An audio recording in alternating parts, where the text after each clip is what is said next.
Você trouxe a Bíblia, irmão? Bendito seja o nome do Senhor. Você vai ouvir a palavra de Deus agora. Amém? Gostaria que você inclinasse a sua cabeça para que pudéssemos orar. Pai Santo, Pai querido, Senhor, este é o momento mais importante do culto, onde a palavra do Senhor será explanada. Meu Deus, eu conto com sua graça para que eu possa, em nome de Jesus, transmitir as Escrituras, a palavra do Senhor, com fidelidade para o teu povo. Meu Deus, a tua palavra diz que somos ovelhas do Senhor, ovelhas do seu pastoreio, ovelhas do rebanho, e necessitamos, meu Pai, ser alimentados nesta noite. Que a igreja de Nova Vida de Araruama possa receber alimento espiritual, força e graça no nome de Jesus. Fala conosco, precisamos ouvir a sua voz nesta noite, em nome de Jesus. Se você crê, diga amém. Amém? Estarei lendo alguns textos da palavra de Deus, assim, de maneira salteada. Conforme eu falei na quinta-feira, eu senti no coração de compartilhar com os irmãos, de falar sobre Jesus e as emoções do Senhor Jesus. Assim, quando você começa a estudar os evangelhos, por exemplo, principalmente o Evangelho de João, ele faz questão, o propósito do Evangelho de João é provar que Jesus é Deus, né? Provar a divindade de Jesus. E muitas vezes os crentes se detêm apenas na divindade de Jesus e esquecem da humanidade de Jesus. Então, quando você faz teologia, você aprende que Jesus era 100% homem e 100% Deus, ok? Teologicamente, é errado você dizer assim: quando Jesus andou sobre as águas, era Jesus Deus fazendo isso. Teologicamente, isso é um equívoco. O correto é você dizer assim: quando Jesus andou sobre as águas, ali era Jesus, homem, Deus, fazendo isso. Quando as Escrituras dizem que Jesus chorou, Jesus teve fome, Jesus ficou com sono, é errado, teologicamente falando, você dizer assim: Jesus, homem, teve sono. O correto, teologicamente, é dizer: Jesus, homem, Deus, sentiu sono, fome, teve necessidades físicas como qualquer outra pessoa. Então, assim como Jesus possuía necessidades, também Jesus possuía emoções. Perfeito? Jesus era homem, então ele possuía emoções. As Escrituras, nós vamos ver aqui alguns textos, vai dizer que Jesus ficou indignado.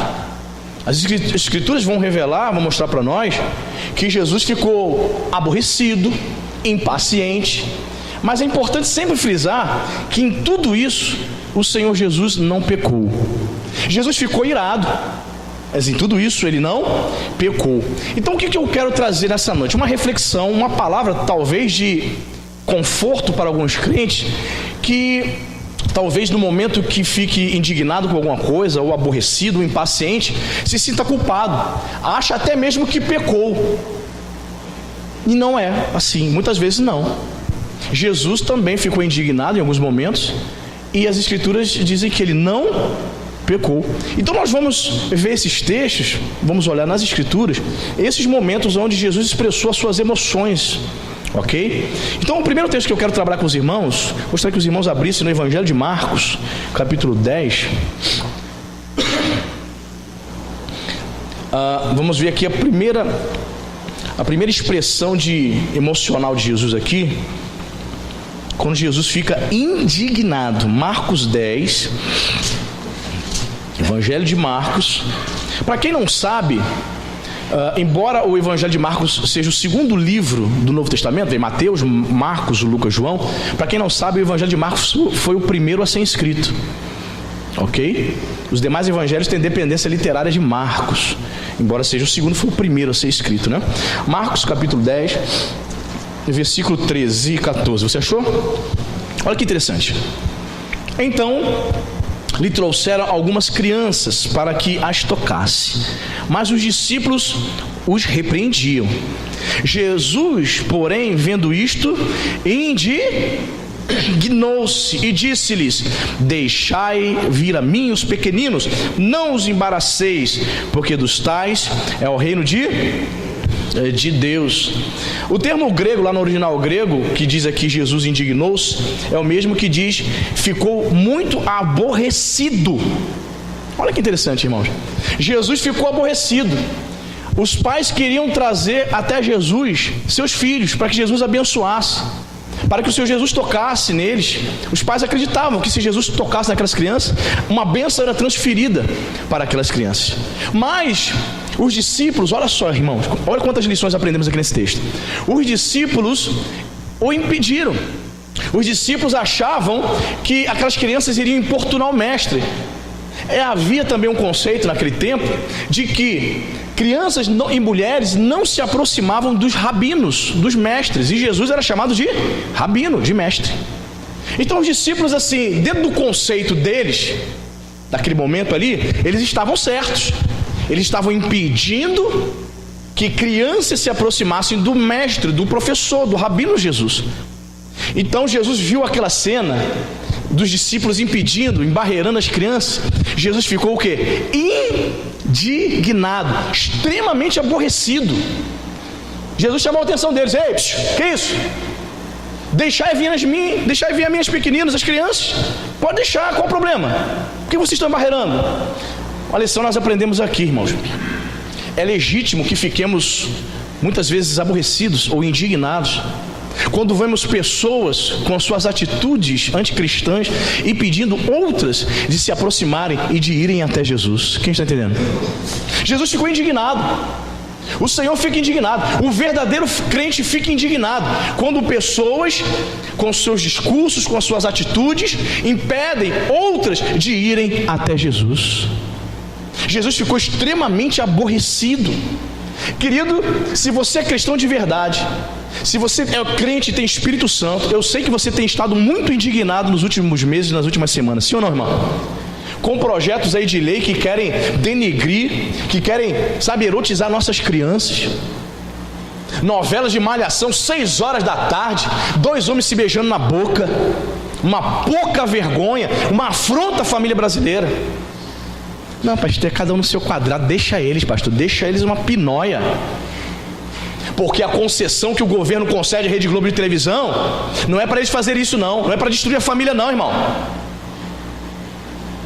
Eu sou do tempo, não sei se você é desse tempo, que eu era criança, existia telecurso 2º grau, davam mais valor. Existe isso, irmão? Telecurso 2º grau, você fazia, acho que o supletivo, pela televisão, mas era 5 horas da manhã, também tinha isso. Tu tinha que levantar de madrugada para assistir as aulas, telecurso 2º grau. Você acha normal a Rede Globo cancelar todas as programações infantis? Não existe mais programa infantil. Você lembra da TV Globinho? Você lembra? TV Colosso, não existe mais nada disso. Programas agora com pauta, com agenda para denegrir a família brasileira. É interessante, você chega na padaria, você chega nas clínicas médicas, você chega no salão de beleza, em qualquer lugar, está lá a televisão ligada na Globo, mostrando aquelas pautas famigeradas da Fátima Bernardes. Isso me deixa indignado. Sabe por quê? Tem que deixar qualquer crente indignado. Se você tem o Espírito Santo, você fica indignado. Porque querem afrontar os pequeninos, os nossos filhos, as nossas crianças. Nossas crianças não foram, Deus não nos deu filhos para que sejam erotizados. Não. Desenhos de cunho espírita, satanista.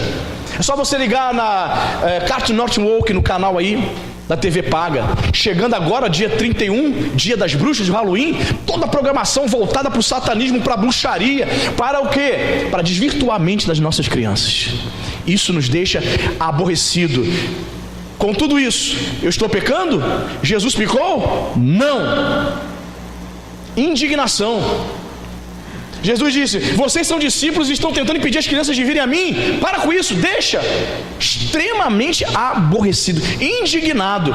As pessoas, eu estava caminhando no centro de Araruama, uns 2 meses atrás isso. Aí tinha 2 homossexuais caminhando atrás assim, e eu percebi a conversa deles. Olha só, acho que Deus permite, pra gente ouvir mesmo. E os 2 caminhando e eu ouvi toda a conversa. Eles falando assim: não vou para a igreja nada, não vou nada. Vão querer me mudar, vão querer que eu pare de ficar saindo e tal, Deus é amor, Deus me entende. Para as pessoas que querem permanecer no pecado, nesse mundo podre, Deus é amor. O fato de Deus ser amor não significa que Ele compactua com o pecado. O pecado traz indignação àquele que é de Deus, amém, irmão? Jesus ficou indignado, contudo Jesus não Pecou. Está aí.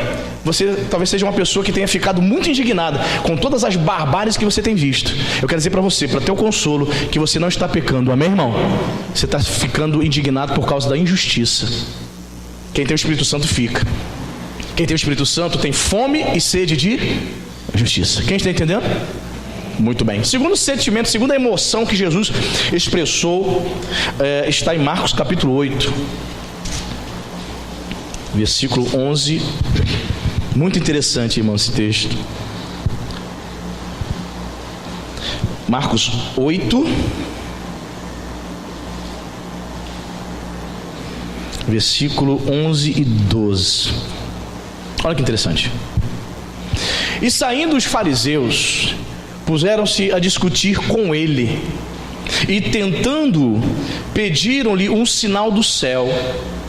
Jesus, porém, arrancou do íntimo do seu espírito um gemido e disse: por que pede esta geração um sinal? Em verdade vos digo que a esta geração não se lhe dará sinal algum.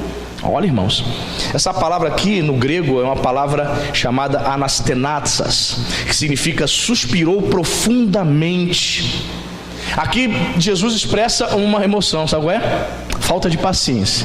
A paciência de Jesus, ó, acabou. Você é uma pessoa que perde a paciência? Pastor, eu perco a paciência totalmente, no trânsito principalmente. Pastor, quando eu estou ouvindo baboseira, eu perco totalmente a paciência. Jesus perdeu a paciência com os escribas e fariseus. Por quê, pastor? O texto é claro. Eles chegam até Jesus e pediram o que ao Senhor Jesus? Eles pediram o quê? Mais ensinamento? Foi isso que eles pediram? Não, eles pediram o quê? Um sinal do céu. Aí eu pergunto aos irmãos, você que lê a Bíblia, estuda os evangelhos, Jesus já tinha feito muitos sinais, sim ou não? Sim, tinha ressuscitado mortos, curado leprosos, feito cegos enxergar. Mas por que, pastor, então que os fariseus estavam pedindo mais sinais? Estavam testando o Senhor Jesus. Testaram tanto que ele fez o quê? Diz que ele fez o quê? Um gemido o quê? Você já fez isso? Contou já até 10 para você não perder a linha? Já? 1, 2, 3, 4, 5, 6, 7, 8, 9, 10.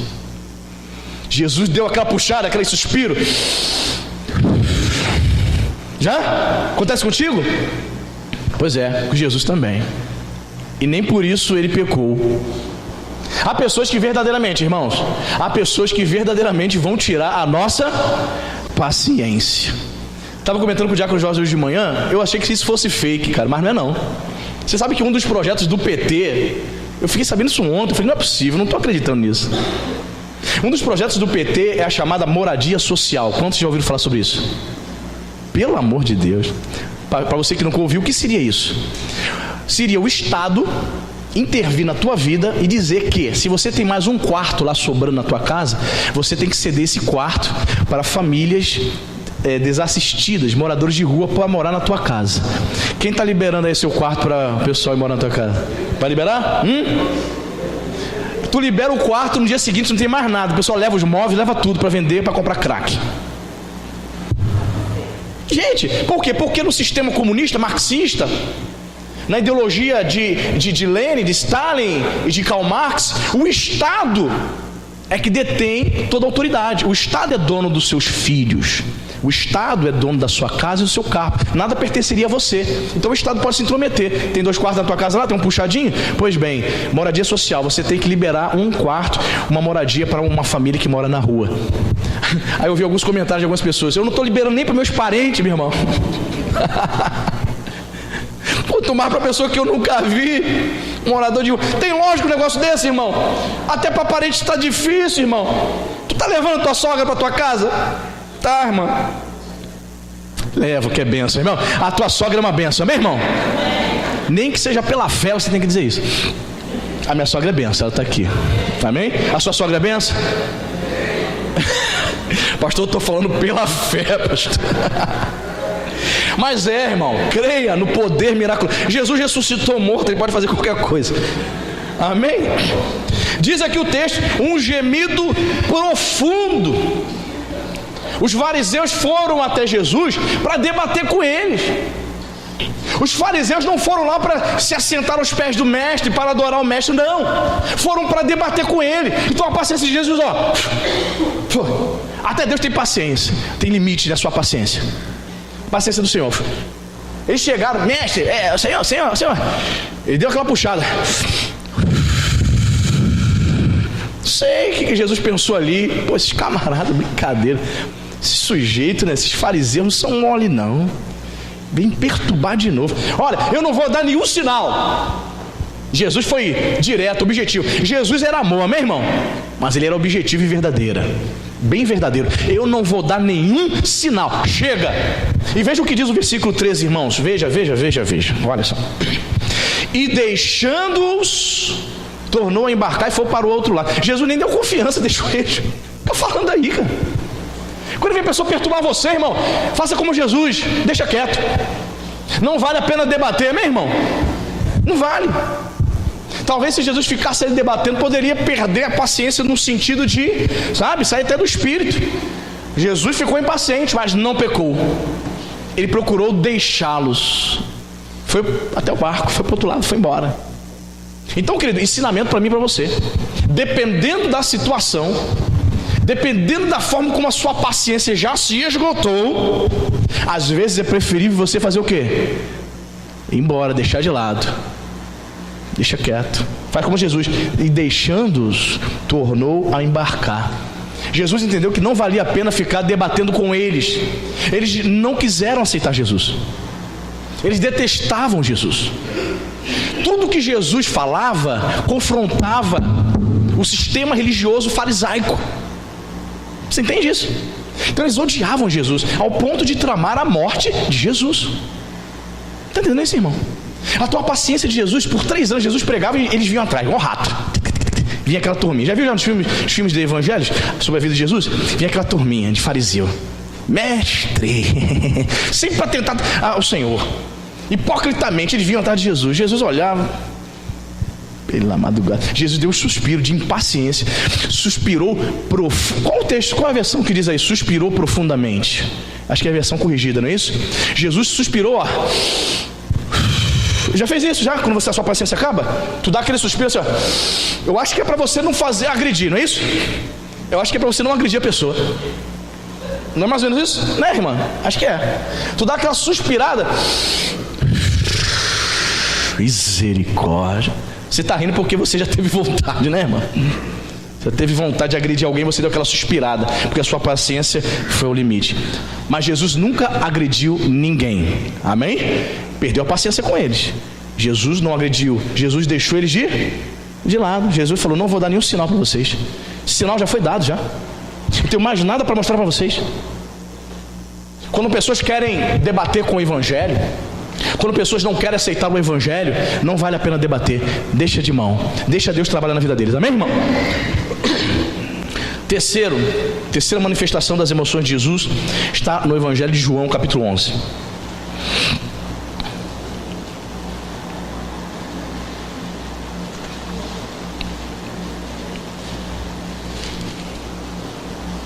Evangelho de João, capítulo 11, que é o capítulo, que fala sobre a morte e a ressurreição de Lázaro. João 11, verso 33.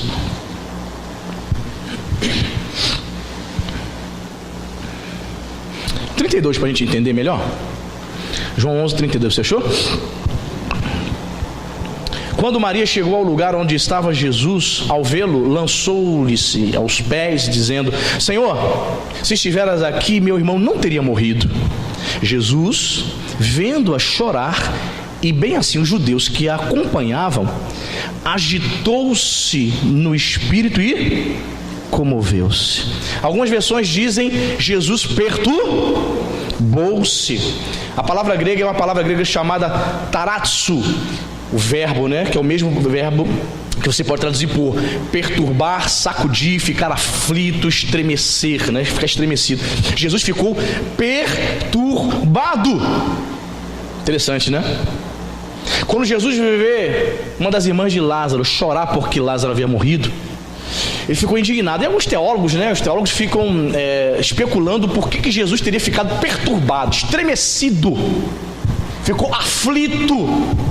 com essa situação, agitou-se no espírito, ficou perturbado e se comoveu. Por que ele teria se comovido? Alguns estudiosos acreditam que essa agitação toda foi uma demonstração pelo fato da morte, né? Uma espécie de indignação dele como autor da vida, se indignando com a morte do seu amigo. Tanto é que Jesus faz em relação a Lázaro. Jesus vai até o sepulcro e ressuscita Lázaro, já estando 4 dias morto. Jesus se comoveu, Jesus perturbou-se quando ele viu as irmãs, e a Bíblia, principalmente o Evangelho de João, vai descrever uma amizade muito intensa que Jesus tinha com Maria, Marta e Lázaro, esses 3 irmãos que moravam em Betânia, que era uma pequena aldeia a 3 quilômetros de Jerusalém. Jesus era muito amigo deles, e de vez em quando Jesus vinha lá do norte, lá de cima, a pé, numa viagem longa lá do norte da Galiléia, vinha caminhando até Judá, até Betânia, só para ver seus 3 amigos, Maria, Marta e Lázaro. E você sabe, Jesus chega atrasado, morto, já estava Lázaro. E quando ele vê as irmãs chorando, quando ele vê todos os amigos da família, vizinhos, todo mundo chorando, Jesus se comoveu e ficou agitado no seu espírito. Jesus ficou agitado, talvez como que demonstrando uma indignação pelo fato da morte ainda fazer parte da vida dos servos de Deus. Sabe por quê, irmão? Você tem o Espírito Santo, você é crente, amém? Mas você ainda está sujeito à morte física. Paulo vai dizer isso, que o último inimigo a ser vencido é quem mesmo? A morte. Então muitos teólogos vão dizer isso, que Jesus ficou agitado, perturbado no seu espírito, porque a morte havia levado um dos seus melhores amigos, Lázaro. Então ele se dirige, você conhece a história, até o sepulcro, pedem para tirar a pedra, e Jesus diz: Lázaro, vem para fora.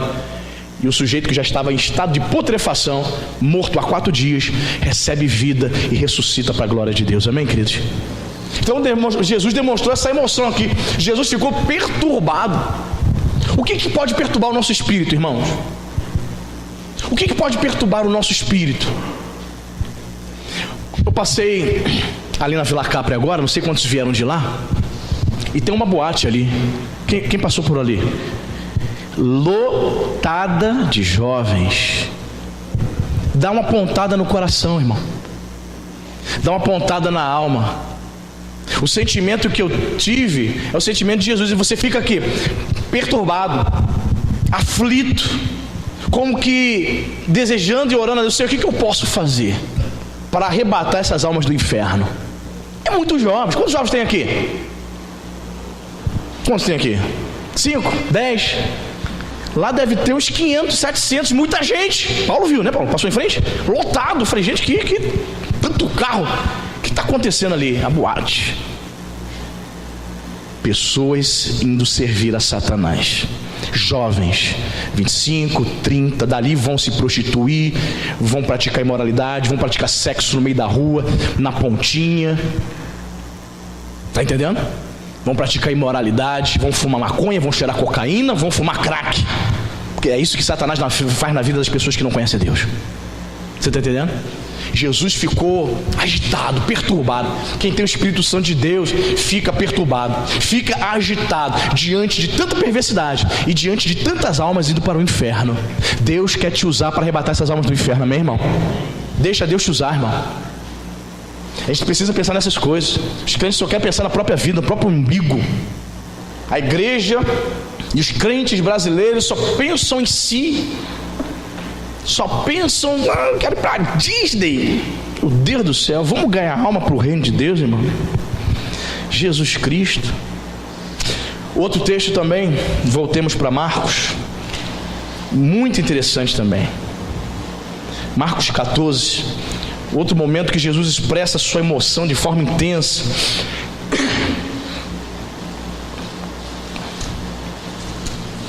Marcos 14.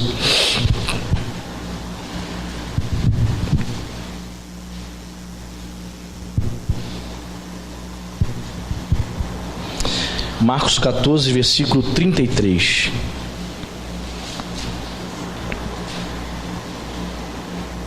Você achou? E diz a palavra de Deus, Jesus estava indo para o Getsemane, né? Para orar no Getsemane, e diz o texto: e levando consigo a Pedro, Tiago e João, começou a sentir-se tomado de pavor e de angústia. A palavra utilizada aqui no original grego, irmãos, é uma palavra chamada ektambeestai, que você pode traduzir por Jesus ficou totalmente horrorizado. Jesus ficou, outra tradução diz, Jesus ficou dominado pelo horror, ficou assombrado. Essa palavra aqui, assombrado, horrorizado, ficou tomado de pavor, em todo o Novo Testamento essa palavra só aparece aqui. E o Novo Testamento grego existem mais de 5.000 verbetes, 5.000 palavras do Novo Testamento trabalha, 5.000 termos gregos, e ela só aparece aqui. A palavra, e outra palavra também que é traduzido por medo, é a palavra phobos, daí vem a palavra fobia, né? Não é phobos que está aqui. O texto não diz que Jesus sentiu medo da morte, diz que Jesus sentiu pavor. Jesus estava no jardim do Getsemane, orando ao Pai, e diz o texto que ele foi tomado de pavor. Você já sentiu pavor, irmão? Não é medo, não. É mais do que medo. Diz o texto que ele ficou assombrado, tomado de horror. Você consegue imaginar Jesus assombrado? O termo é muito forte.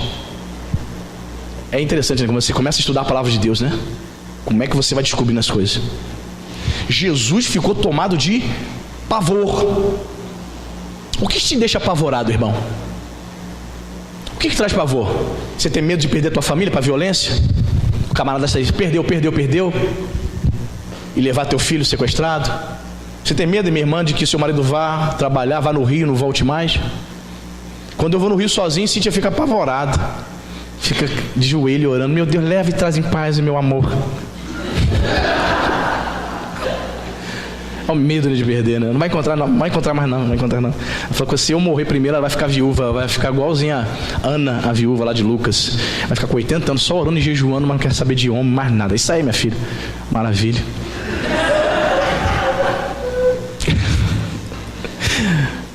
É promessa. O que traz pavor para você e para mim? Gente, eu estou falando aqui que Jesus não sentiu um medo qualquer. Jesus sentiu pavor. Diz que ele ficou tomado de pavor. Irmãos, um pavor é algo que transcende, sabe? A pessoa apavorada, ela faz algumas coisas, sei. O que traz pavor? O medo da violência, o medo da crise chegar. Na Venezuela, você sabe, o pessoal está comendo lixo. Você sabe que na Venezuela o pessoal está comendo cachorro. As pessoas estão comendo lixo e os animais de estimação. Fome, miséria.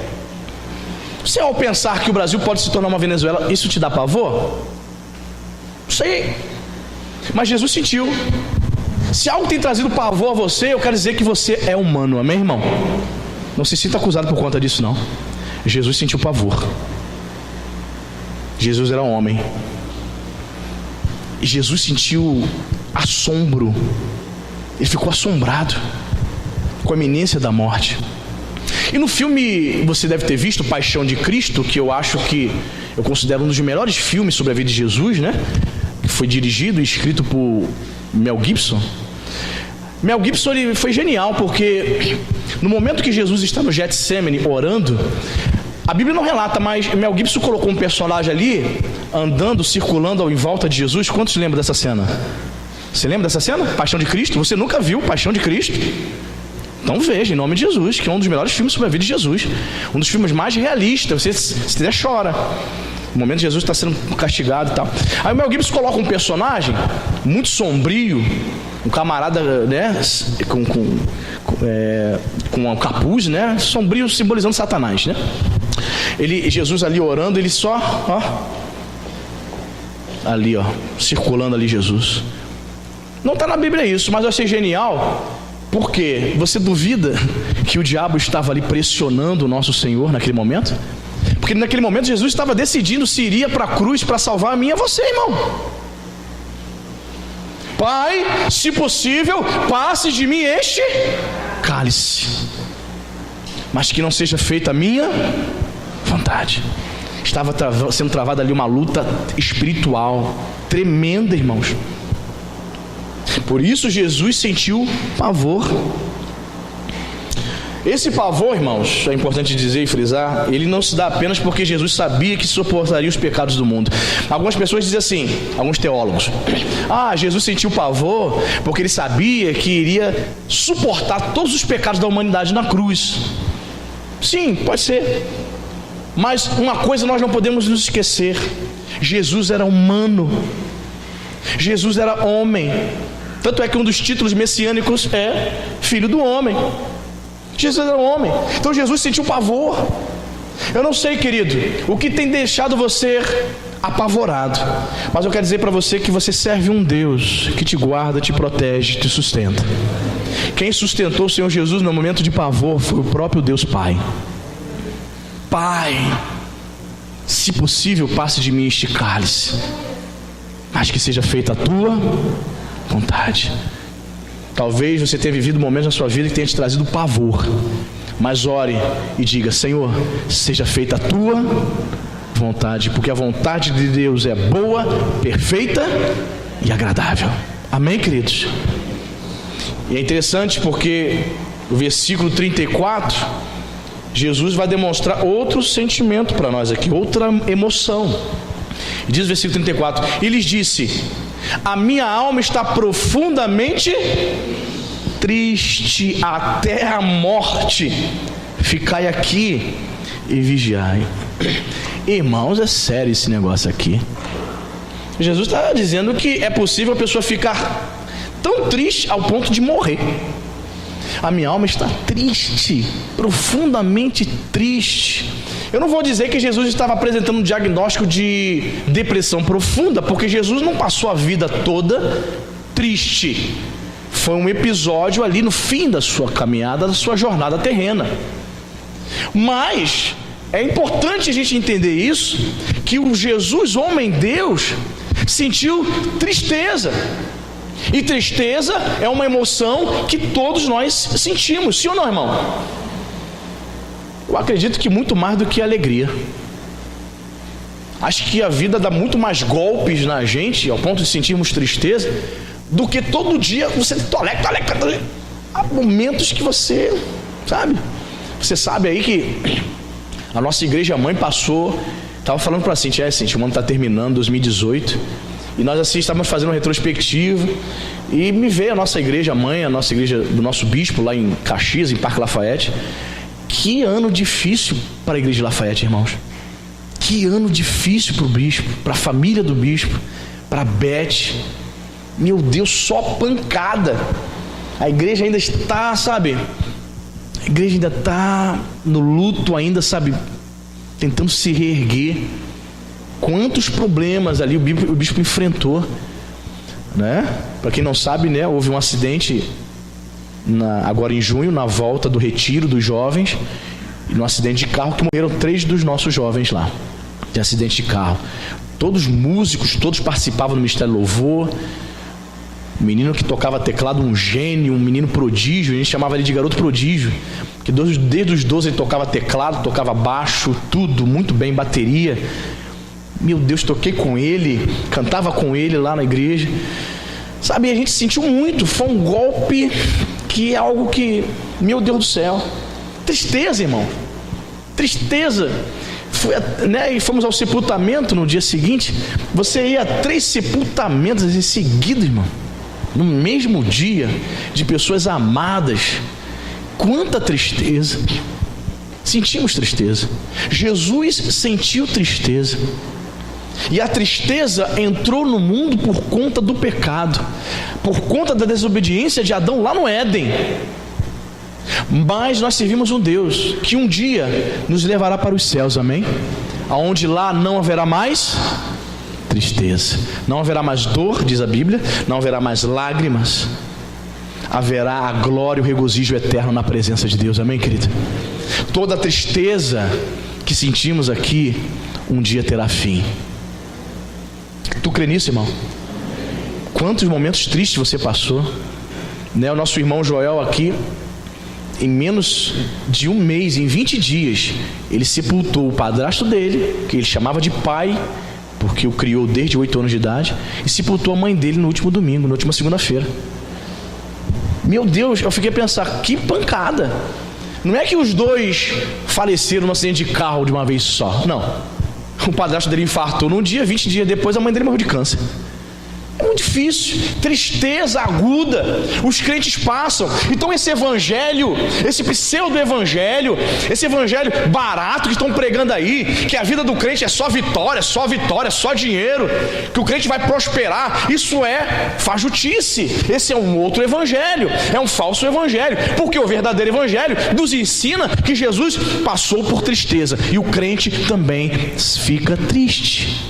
No mundo tereis aflições, mas tem de bom ânimo, porque eu venci o mundo. Jesus venceu a cruz. Jesus venceu Getsemane. Getsemane. A palavra aramaica significa lagar do azeite. Era o lugar onde o azeite era prensado até sair o óleo, o azeite. Jesus foi prensado ali, ficou triste até a morte por amor a mim e a você. Jesus foi massacrado ali. A emoção de Jesus estava aflorada. Tristeza até a morte. Ficar aqui. E os discípulos cheios de sono, né? Cheio de sono. Deixa eu uma soneca aqui, mestre. Ficar aqui e vigiar. Fica acordado. Faça vigília aqui, Pedro, Tiago e João. Me dá uma moral, pelo amor de Deus. Mas Pedro, Tiago e João estavam com soninho. Jesus triste até a morte. Pedro, Tiago e João foram dormir, fracos, não estavam ligados. Quantos crentes estão assim? Está vendo o povo de Deus, vendo o seu irmão triste, sofrendo, mas ele quer dormir espiritualmente? Está nem aí. Que estejamos vigiando, amém, irmão? Porque o irmão do nosso lado, ele pode estar muito triste, pode estar sofrendo, e Deus quer usar você para consolar, para dar uma palavra, para dar um abraço. Você não sabe o que um abraço tem, o poder de um abraço tem na vida de uma pessoa. Quantos aqui já foram abraçados e sentiu o próprio Deus te abraçando? Quantos? Eu posso dizer isso, irmão. O poder de um abraço, meu Deus do céu, naquele momento que você sabe, na carência emocional, momento de tristeza, vem alguém usado por Deus, te dá um abraço, que é um bálsamo. Pessoa usada pelo Espírito Santo de Deus, irmão. Às vezes aquele abraço vale mais do que 1000 pregações. Sim ou não? Sabe por quê? Porque Deus quer usar você, quer me usar para consolar aquele que está triste. Não faça como discípulos de ficar dormindo, não. Vigia, amém? Fica acordado. Esteja desperto para abençoar o teu irmão em nome de Jesus. Amém, queridos? Jesus ficou triste. E para nós podermos fechar essa palavra, eu quero ir para um texto polêmico, né? Mas não posso deixar de falar. João capítulo 2.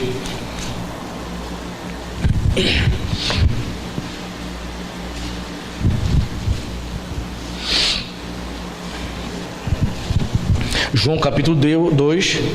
Vamos ler para a gente entender bem. Versículo 13 até o 17. Você achou? Amém? Diz a palavra: estando próxima à Páscoa, João 2,13. Estando próxima à Páscoa dos judeus, subiu Jesus para Jerusalém e encontrou no templo os que vendiam bois, ovelhas e pombas, e também os cambistas assentados. Tendo feito um azorrague de cordas, expulsou todos do templo, bem como as ovelhas e os bois, derramou pelo chão o dinheiro dos cambistas, virou as mesas e disse aos que vendiam as pombas: tirai daqui estas coisas, não façais da casa de meu pai casa de negócio. Lembraram-se os seus discípulos de que está escrito: o zelo da tua casa me consumirá. Sentimento que Jesus demonstrou aqui foi o quê? Qual foi o sentimento? Ira. Repita comigo: ira. Jesus ficou irado. Com o que, pastor? Veja bem, Era Páscoa. Jerusalém estava abarrotada de estrangeiros. Muitos prosélitos judeus iam para Jerusalém nessa época e eles iam para o templo oferecer seus sacrifícios. Muitas pessoas, por virem de muito longe, obviamente não traziam seus cordeiros, né, para o sacrifício. O que eles faziam? Levavam dinheiro estrangeiro, chegava lá no templo, tinha as mesas dos cambistas. E o que faz um cambista se não trocar dinheiro, né, estrangeiro por uma moeda corrente no lugar, né? Tínhamos então dentro do templo cambistas, gente trocando dinheiro. Tínhamos pessoas vendendo os animais para o sacrifício. Então essas pessoas chegavam lá, traziam dinheiro estrangeiro, trocavam por dinheiro corrente, ia para outra barraca, comprava o cordeirinho, pegava aquele animal, levava para o sacerdote para o sacrifício da Páscoa. Pronto, cumpri minha obrigação religiosa. Sou crente, sou judeu.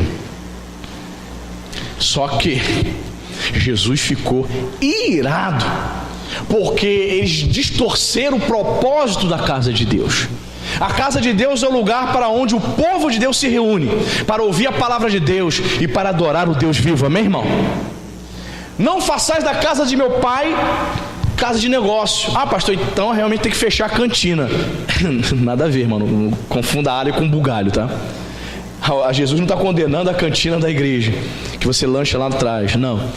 Estava vendo ali roubo. O que acontecia? Os saduceus e os fariseus também eram proprietários de terra. Eles também criavam animais. O que eles faziam? Eles levavam os animais deles para serem vendidos ali no templo. As pessoas compravam aqueles animais, entregavam ao sacerdote. O sacerdote falou: valeu, muito obrigado, vou fazer o seu sacrifício. Levava o animal, o adorador não via o que ele fazia com aquele animal, ele levava para o templo e fingia que sacrificava o animal, mas não sacrificava. O que ele fazia? Quando o adorador dava as costas, ele trazia o animal vivo e colocava para vender. Roubo. Não faça da casa de meu pai casa de negócio. Jesus ali não agrediu ninguém, mas pastor, ele pegou uma corda e tal, disse que ele virou mesa, sim ou não? Diz que ele expulsou os vendilhões, os cambistas, não é isso? Mas em nenhum momento diz que Jesus pranchou ninguém, pá, no pé do ouvido. Diz isso? Jesus, deu um chute.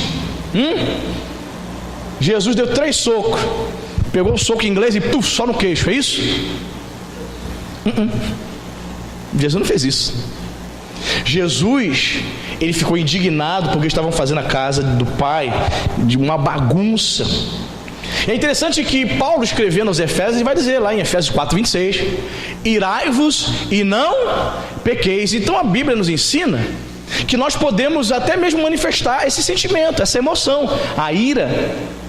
E por incrível que pareça, você pode ficar irado e não pecar. Jesus pecou? Não. Paulo vai confirmar isso, escrevendo aos Efésios: irai-vos e não pequeis. É possível você ficar irado com alguma coisa e ainda assim não pecar. Jesus ficou irado ao ponto de pegar uma corda e sair expulsando os animais, virar a mesa de cambista. Saiam todos aqui! E é uma das cenas nos filmes sobre a paixão de Cristo, é uma das cenas mais fortes, né? Jesus entrando no templo, expulsando aquelas pessoas, e os fariseus, os religiosos, assim, ó, quem é ele para fazer isso? Que autoridade, com que autoridade ele faz isso? Eles ficaram, sabe, abismados. Eu anotei aqui alguns pontos nesse texto que eu quero compartilhar com os irmãos. Primeira coisa que a gente precisa aprender: Jesus estava na razão dele, porque a casa era do seu pai. Se você vê alguém fazendo bagunça na casa do teu pai, você fica quieto? Porque se a casa é do pai, a casa também é tua, sim ou não? Teu pai morre e deixa a casa para você, não é isso? Se alguém estiver tentando fazer da casa de Deus arruaça, bagunça, eu como pastor, eu vou brigar, irmão. Se eu ver pessoas tentando fazer da casa de Deus, da comunhão dos santos, arruaça, eu vou brigar, na palavra, claro. Amém, irmão? Vou ensinar, vou dizer, eu não faço isso não, irmão, porque a palavra de Deus diz isso. Por que você está fazendo isso? Vou levar para gabinete. Como pastor, eu preciso afugentar os lobos, amém, irmão? A função do pastor é essa: proteger a ovelha. Mas tem pastor que está dormindo, né? E deixa o lobo devorar as ovelhas, infelizmente. Então Jesus estava na razão dele, porque a casa era do Pai. Outra coisa que eu vejo aqui, outro apontamento que eu faço, é que João Batista, no início do ministério de Jesus, aponta para Jesus e diz: eis o Cordeiro de Deus, que tira o pecado do mundo. João 1:29. Mas aqui, Jesus se revela como o leão da tribo de Judá. Amém, irmão? Quem expulsou os vigilantes do templo não foi o cordeiro, não. Foi o leão, amém, irmão? Jesus manifestou ira, porque estavam fazendo a casa do Pai bagunça, desvirtuaram o propósito da casa de Deus. Irmãos, eu estava vendo uma reportagem, meu Deus do céu, me doeu o coração, dizendo que na Inglaterra, cerca de 1.600 igrejas protestantes fecharam as portas. Eu não sei quantos viram essa reportagem, uma reportagem da Globo. Eu vi, alguém postou no Facebook. 1.600 igrejas fecharam as portas porque o povo sumiu. Não tinha ninguém mais na igreja. E as igrejas foram esvaziando, ninguém mais congregando. Igrejas históricas com mais de 150 anos de existência. Igrejas do século XVIII, século XIX. Fecharam as portas. Aí foram fazer uma reportagem numa dessas igrejas que fechou, que outrora estava vazia. Aí o repórter com muita alegria falou: vamos entrar aqui, vamos mostrar essa igreja aqui do século XIX, um lugar enorme, espaçoso, que hoje está tão movimentada. Aí mostrou, a câmera foi entrando, aí os garotos dentro da igreja de skate, brincando de skate dentro da igreja. Aí mostrou as crianças no pula-pula dentro do santuário, no pula-pula. Aí tinha um bar dentro da igreja, dentro do santuário, dentro do templo, irmão. Um bar onde, aí ainda fez questão de dizer, onde vende bebidas alcoólicas. Aí tudo começou, aí o repórter falou, tudo começou com o padre fulano de tal. Aí ele se aproximou do padre, o padre vestido com aquele colarinho clerical, e falou assim: bem, a igreja realmente não tinha ninguém, agora está viva, está cheia de pessoas, mas as pessoas se divertindo ali, botaram uma biblioteca, as pessoas sentadas, tomando bar, como se fosse um shopping dentro do templo.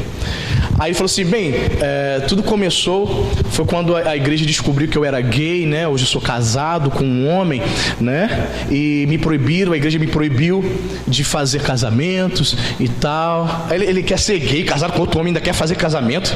Ele quer pregar para quem, meu irmão? Vai pregar para o demônio, meu irmão. Você está entendendo, irmão? Então ele preferiu transformar a igreja num shopping. Todas as pessoas estavam mortas espiritualmente, ele era o primeiro morto. Ele era o primeiro morto, tentando pregar para alguém casado com outro homem, fazendo sexo com outro homem. O primeiro morto era ele. Entendeu por que a igreja fechou? Entendeu por que a igreja virou um shopping, um lugar para as crianças brincar de skate? Os jovens só voando. Aí pegou aquela prancha, os caras têm uma manobra, né? Joga assim. Fizeram um negócio daquele, eu caio, me arrebento todo no chão, não levanto mais, mano. Dentro do templo, o cara se servindo, o barman servindo bebida alcoólica dentro do templo. É isso que querem fazer com a igreja brasileira. E a igreja brasileira precisa se despertar, meu irmão. Mundanismo dentro da igreja. Você está entendendo? Então Jesus ficou irado. Quem tem o Espírito Santo fica irado com essas coisas, amém, irmão? Fica. Jesus se ira quando transforma sua casa em comércio, quando negociam a fé. O que provoca a ira de Deus? Você já imaginou Deus irado? Você já tentou imaginar Deus irado contigo? O que provoca a ira de Deus? Quando fazem da casa de Deus comércio, quando negociam a fé, quando o camarada diz assim: venda seu carro, venda sua casa, entregue todo o dinheiro na igreja e amanhã você vai ser milionário. Isso é mercadejar a fé. Isso traz a ira de Deus. Você entende? A obra de Deus, como eu falei que a obra de Deus precisa sim de dinheiro, precisa ser sustentado. Os homens de Deus, os pregadores precisam ser sustentados, suas famílias. Ok? Mas as igrejas estão se transformando em verdadeiros impérios. Isso é para a vergonha do Evangelho e tem trazido a ira de Deus. Estavam fazendo a casa de Deus um lugar de comércio, desvirtuar o propósito da casa de Deus, como eu falei, que é o lugar onde o povo de Deus se reúne para adorar e para servir ao Senhor. Amém? Outra coisa que eu anotei é o seguinte: a falta de santidade no culto na casa de Deus desperta também a ira do Senhor. Falta de santidade, falta de temor, todas essas coisas provocam a ira do Senhor. Então você vai ver Jesus aqui irado, mas em tudo isso ele não pecou. Jesus, como eu e você, irmãos, manifestou emoções, mas o que eu digo para você é que você tem que estar ligado com Deus, para que até mesmo quando a sua paciência for embora, quando você ficar agitado, quando você ficar irado, você não peque contra o Senhor. Amém, irmão? Talvez você tenha entrado aqui e imaginava: poxa, pastor, eu fiquei indignado, fiquei impaciente, eu acho que eu pequei. Não, você não pecou. Você é ser humano. É possível que você tenha se irado, ficado impaciente, mas for por causas espirituais, foi porque você ficou indignado com alguma injustiça. Você é humano, você é de Deus, tem o Espírito Santo. Amém, queridos? Você entendeu a palavra dessa noite? Bendito seja o nome do Senhor. Fique de pé. Gostaria de orar pela sua vida. Isso. Segura a mão do teu irmão que está do teu lado aí. Senhor Jesus Cristo, meu Deus, nós vemos aqui na sua palavra que o Senhor também teve momentos em que ficou indignado. Houve momentos que o Senhor ficou triste, agitado, impaciente. Houve momentos no qual o Senhor sentiu pavor, sentiu tristeza, se irou, Pai. Senhor, há momentos, confessamos, Pai, somos humanos, somos homens. Há momentos que muitas vezes ficamos também, Senhor, indignados. Ficamos irados, Senhor, com tantas coisas erradas que têm acontecido, com tanta injustiça, com tanta roubalheira, Senhor, no nosso país, com tanta corrupção.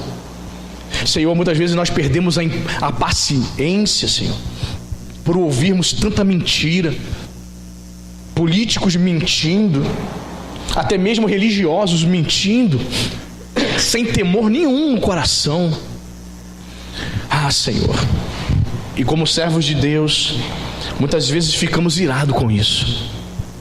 Senhor, a despeito de todas essas emoções, de todos esses sentimentos que sentimos, Senhor, nós não queremos pecar contra o Senhor. Que a Tua graça, a Tua misericórdia esteja sobre cada um dos meus irmãos. Senhor, se havia aqui algum irmão que estava se sentindo acusado, porque a sua paciência, Senhor, chegou ao limite, ou porque ficou indignado com alguma situação de injustiça, e talvez ela tivesse pensado que estava em pecado por conta disso, que o Senhor possa ter trazido, Senhor, nesta noite entendimento, que o Senhor possa ter trazido conforto, meu Pai, a cada um dos Teus filhos nessa noite, em nome de Jesus. Ainda, Senhor, que venhamos a nos irar, Senhor, com alguma situação de injustiça, com algo que fazem contra a nossa família, contra nós. Senhor, nós não queremos pecar contra o Senhor. Como disse o Teu servo Paulo: irai-vos e não pequeis. Ah, Senhor, quantas lições o Senhor nos ensina. O Senhor que ficou, meu Pai, impaciente com os fariseus que pediam: faça mais um sinal. Ah, Senhor, o Senhor não ficou debatendo com eles. A Tua palavra diz que o Senhor os deixou. O Senhor não quis discutir com eles. A paciência do Senhor com eles já havia acabado. Muitas vezes, Senhor, vivemos situações na qual a nossa paciência, Senhor, já chegou ao limite. Talvez, Senhor, haja pessoas aqui nessa noite nessa situação. Situações de injustiça, de acusações, situações no meio dos parentes, dos familiares, de amigos, dentro de casa. Situações, Senhor, que fizeram nossa paciência ir embora. Meu Deus, em nome de Jesus, ainda que a nossa paciência, Senhor, tenha se esgotado, nós não queremos pecar contra o Senhor.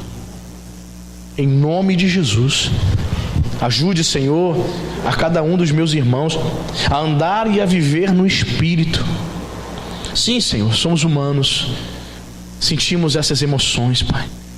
Sentimos a mesma coisa que o Senhor sentiu, tristeza. Senhor, não sei como é que está o coração desse meu irmão, dessa minha irmã. Talvez ela tenha vindo à casa do Senhor nesta noite, sentindo dentro de si uma tristeza. Sim, Senhor, uma tristeza profunda de algo que ela perdeu, ou de algo que ela não alcançou. Então visita, meu Pai, sonda esse coração, sonda, Senhor, a mente, Pai, o espírito desse meu irmão, Substitua, Senhor, a tristeza, Senhor, por uma fé inabalável. Sim, Pai, eu vejo o Senhor declarando uma fé inabalável, dizendo que seja feita a vontade do Pai, não seja feita a minha vontade. Sim, Pai, que a Tua vontade seja feita na vida do meu irmão. Ainda que a tristeza, ainda que o pavor tome conta, Pai, dele. O medo, o pavor de perder um ente querido, o pavor de viver uma crise financeira, o pavor de ver seus filhos nas drogas, o pavor, o medo de perder o emprego, de ver a sua família se desestruturar. Senhor, em nome de Jesus, que o Senhor venha nos conceder a graça, a segurança em nossos corações, venha renovar a nossa confiança, a nossa fé, porque somos homens, Pai, e muitas vezes essas emoções, esses sentimentos tomam conta de nós, Senhor. Nós temos medo, nós temos pavor de muitas coisas. Senhor, renova a nossa esperança, dá-nos, meu Pai, uma fé, uma confiança inabalável. Queremos crer no Senhor, queremos estar firmes, como diz a sua palavra, os que confiam no Senhor são como os montes de Sião, que não se abalarão, aleluia. Senhor, que a fé do meu irmão não venha se abalar, que a fé da minha irmã, Senhor, em nome de Jesus, venha a ser uma fé firmada na rocha que é o Senhor, para a honra e para a glória de Jesus. Pai, nos ensina a cada dia com o Senhor. Nós não queremos ser confundidos, Pai, pelo Evangelho, que diz que somos super crentes. Nós não queremos ser enganados, Senhor, por um falso evangelho, que nos ensina que crente não fica doente, que o crente não fica desempregado. Senhor, quantos servos estão desempregados, quantas pessoas fiéis ao Senhor estão vivendo tempos difíceis, quantos servos do Senhor hoje estão no leito, meu Pai, de hospital, estão com câncer, mas continuam fiéis ao Senhor. Pai, que nós possamos terminar os nossos dias aqui nessa terra sendo fiéis a Ti em todo momento. Sim, ainda que sintamos todas essas emoções, nós queremos colocar, meu Pai, o propósito no coração de não pecarmos contra Ti. Abençoa, meu Pai, este povo, abençoa esta igreja, que a cada dia os meus irmãos possam crescer na graça e no conhecimento da Tua palavra, hoje e sempre, em nome de Jesus. Que você possa aplaudir o nome do Senhor nessa noite, amém, queridos? Aleluia, glória a Deus, graças a Deus. Deus é bom, amém? Você entendeu a palavra? Amém?